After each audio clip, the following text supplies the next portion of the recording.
안녕하세요. 저는 회사 다니면서 유튜브 하는 36살 강과장이라고 합니다. 다행히 회사에서 태클을 안 걸어서 얼굴 까고 유튜브를 하고 있습니다. 아무튼 지금은 이번 주에 올릴 영상 편집을 마무리하는 중인데요. 벌써 새벽 3시라 얼른 마무리하고 자려고 합니다. 어차피 공들여 만든다고 조회수가 잘 나오는 건 아니...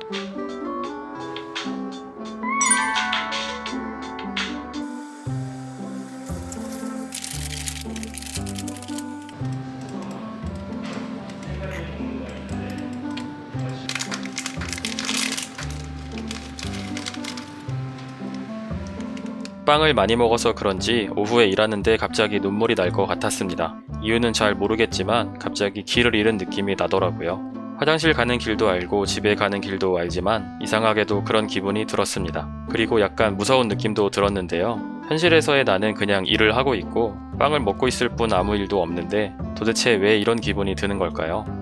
인간이란 참 재밌습니다.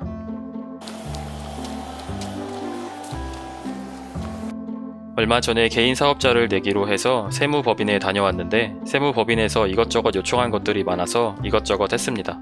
역시 뭐든 안 하던 걸 하려면 좀 귀찮습니다. 개인 사업자를 내면 세금을 조금 줄일 수 있다고 하는데 작년에는 사업자 등록을 안 해서 세금을 많이 냈는데 그거는 그거대로 또 뜻깊지 않나 싶습니다. 그런데 다르게 생각해보면 개인 사업자를 내고 세무법인에 매달 돈을 내면 그걸로 세무사분도 먹고 살고 세무법인 다른 직원들도 월급을 받을 수 있으니까 이건 이거대로 의미가 있는 행동인 것 같습니다. 아무튼 올해 유튜브 수익은 작년보다 적을 것 같은데 괜한 짓을 하나 싶기도 합니다. 비의 깡을 들으며 나이키 달리기 어플을 켜고 달리기를 했습니다. 퇴근하고 경복궁을 한 바퀴 달리는 내 모습이 왠지 멋져 보이고 힙해 보였습니다.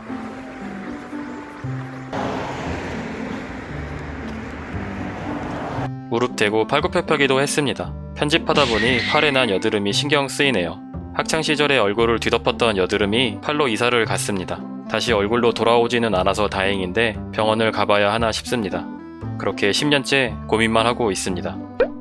신입 때 편의점 도시락을 많이 먹었는데 그때 팔에 여드름이 생기고 그 뒤로 안 없어지고 있습니다. 혹시 가족이나 지인이 편의점 도시락을 많이 먹어서 걱정인 분들이 계시다면 이 영상을 공유해 주세요.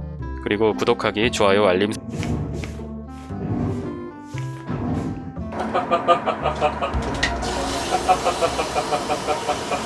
오늘은 하루 종일 이상하게 불안하고 기분이 별로 좋지 않습니다. 기분이 안 좋을 때 억지로라도 웃는 게 도움이 된다고 해서 그렇게 해보고 있습니다. 내가 원하는 만큼 원할 때만 슬프면 좋겠습니다. 그런데 편집하면서 보니 조금 이상해 보입니다. 슬플 때 억지로 웃더라도 영상으로 남기지는 말아야겠다고 생각했습니다. 그리고 유자씨 부모님에게는 제 채널을 알려드리면 안 될 것 같습니다.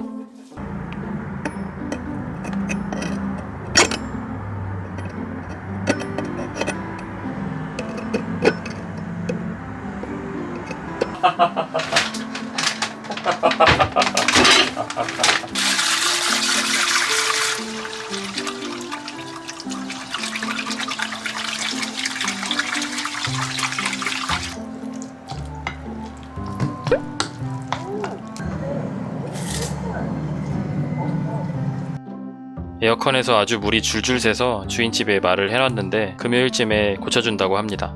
그런데 편집하는 지금이 한 주가 더 지난 토요일인데 아직 안 고쳐주셨네요. 전기를 아끼라는 주인집의 압박인 것 같습니다.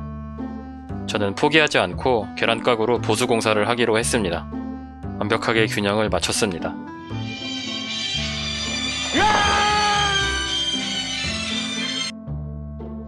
에어컨 물을 박스가 흡수하고 흡수된 물이 계란가게에 모이는 시스템입니다.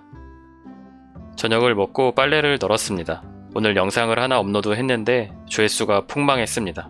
회사는 힘들고 조회수는 점점 내려가고 있네요. 내 마음에 드는 영상을 만드는 것도 좋지만 많은 사람들이 좋아하고 느끼는 바가 있는 영상을 만들고 싶은데 유튜브는 할수록 너무 어렵습니다.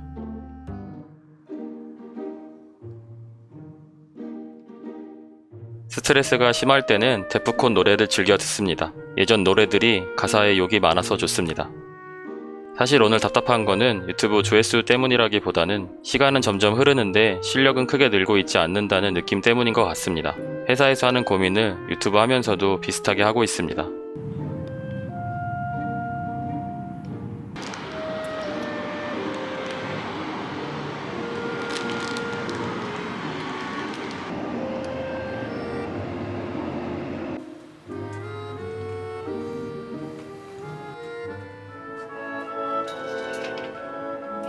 몸이 좀 피곤해서 휴가를 썼습니다. 몸이 아픈 건지 마음이 아픈 건지는 잘 모르겠지만 가끔은 마음이 아프며 몸도 같이 아파집니다. 댓글이 하나 달렸습니다. 외모에 대한 지적인데요. 못생긴 사람한테 못생겼다고 하는 거 아니라고 배웠는데 그 사람은 못 배웠나 봅니다. 살면서 한 번도 내가 잘생겼다거나 보통 정도의 외모라고도 생각해 본 적은 없습니다. 굳이 점수를 주자면 10점 만점에 한 3, 4점쯤 하는 것 같습니다. 그렇다고 해도 다른 사람이 그 점수를 저에게 직접 말해주면 기분이 좋지는 않습니다.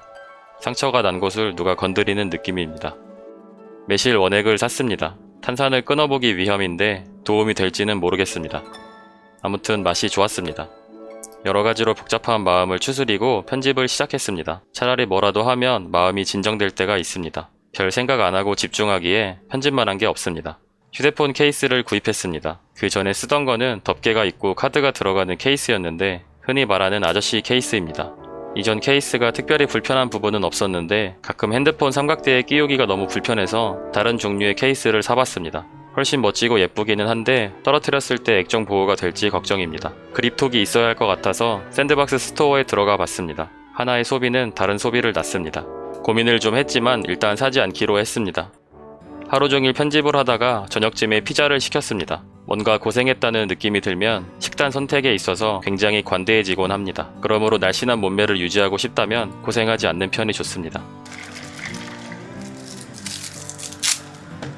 책상을 치웠습니다. 정신이 복잡할 때 책상까지 복잡하면 더 인생이 꼬인 느낌이 듭니다. 정신과 약을 먹기 위해서 두유도 하나 마셨습니다. 매일 먹는 우울증 약을 하나를 먹고 피로시라고 써있는 약을 2알 먹었습니다. 피로시는 너무 힘들 때 먹으라고 정신과에서 지어준 약입니다. 혹시 이 영상을 보는 누군가도 언젠가 먹게 될 수도 있을 텐데 아마 피로시라고 써있는 약봉지를 까며 이 영상이 떠오른다면 피식하고 실수가 나올지도 모르겠습니다. 그런 일은 없기를 바랍니다. 세무법인에서 알려준 대로 이런저런 일처리도 했습니다. 사업용 계좌도 만들어야 하고 전자세금 계산서용 공인인증서 뭐 그런 것도 받아야 하고 보내준 문서대로 했는데 안 되는 게 투성입니다. 너무 복잡하고 너무 짜증이 났습니다. 그리고 이번 주에 예정되어 있는 3건의 인터뷰가 갑자기 걱정되기 시작했습니다. 그 와중에 에어컨에서는 또 물이 줄줄 새서 이불이랑 베개를 촉촉하게 만들었습니다. 갑자기 두통이 밀려옵니다. 밥을 먹으려고 조금 남은 김치와 하나 남은 스팸을 넣고 김치찌개를 끓이기로 했습니다. 물이 조금 많아서 나중에 덜어냈습니다. 특별히 레시피를 보고 하지는 않았지만 스팸을 넣었으니까 적당히 맛이 보장될 듯 합니다. 예상대로 스팸 때문에 적당히 맛이 있었습니다. 금요일은 에어컨 보수공사를 했습니다. 주인집은 아직 연락이 없습니다. 휴지로 흐르는 물에 대비를 했습니다. 토요일에는 이시안 작가님 댁에 방문해서 인터뷰를 진행했습니다. 이번에 신작 지식 편의점이 나왔는데 좋은 기회로 인터뷰를 하고 왔습니다. 지식 편의점은 유명하지만 좀 어려울 수 있는 여러 권의 책들을 쉽고 재미있게 풀어 쓰신 책인데요. 조금 똑똑해지고 싶다, 아니면 어디 가서 좀 아는 척 하고 싶다 하는 분들에게 좋은 책일 것 같습니다. 또 멘사 회원이라고도 들었는데요. 이런저런 고민 상담과 책에 대한 이야기 많이 나누고 왔는데 인터뷰 영상 얼른 편집해서 올려보도록 하겠습니다. 금요일 토요일 이틀 연속 인터뷰를 다녀왔더니 조금 피곤한 느낌입니다. 좀 움직여야겠다 싶어서 산책을 했습니다. 산책을 마치고 이삭 토스트에 왔습니다. 보통은 불갈비 토스트, 불고기 토스트, 그리고 바나나 주스를 마시는데 오늘은 제일 저렴한 햄치즈 토스트와 아메리카노를 마셨습니다. 얼마 전 둥지언니 채널에서 젠틀정님이 햄버거랑 아메리카노를 드시는 모습을 보고 아, 날씬하고 멋진 사람들은 저렇게 먹는구나 싶어서 한번 따라해 봤습니다. 양껏 먹으면 10,000원도 넘었을 테지만 적당히 먹고 절반 가격에 먹었습니다. 대신 포만감도 절반입니다. 그래도 배는 덜 나오지 않을까 싶습니다. 배는 나올 때는 마음대로지만 들어갈 때는 아니라서 평소에 조심해야 합니다.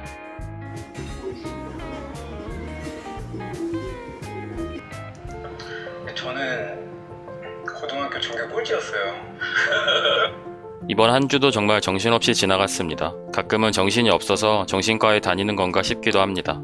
제가 다니던 첫 회사에서 많은 상사분들이 굉장히 무서우셨어요. 일정 한번 밀리면 진짜 분위기 살벌해지고 실수 한번 하면 관련자들 여러 명 모두 끌려가서 갈굼 당할 때도 있었고요. 그런 분위기에서 3년 반 정도 지내다 보니 퇴근해도 일 생각에 제대로 잠을 못 자고 주말에 어쩌다 하루 쉬는 날이 생겨도 업무 걱정에 제대로 못 쉬었던 것 같아요. 물론 그렇게 빡세게 하면서 배운 것도 많았지만 계속 불안해하고 걱정하는 성격을 갖게 되었습니다.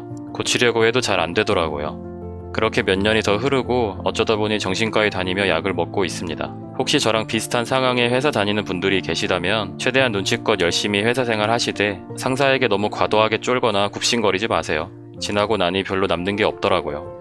그리고 사회 초년생 때부터 쉬는 연습을 열심히 해보세요. 쉬는 건 그냥 시간만 있으면 되는 거지 했었는데 제대로 쉬는 것도 방법이 필요한 것 같습니다. 저는 아직도 제대로 쉬는 방법을 못 찾아서 불안할 때마다 일을 하고 손을 움직이게 됩니다. 나중에 왜 정신과 약을 먹게 되었는지는 조금 자세하게 다뤄보겠습니다. 그럼 오늘 하루도 어딘가에서 돈을 벌기 위해서 고통받고 계실 많은 분들 힘내시고 영상 끝까지 봐주셔서 정말 감사합니다. 스트레스 적은 한 주 보내세요. 감사합니다.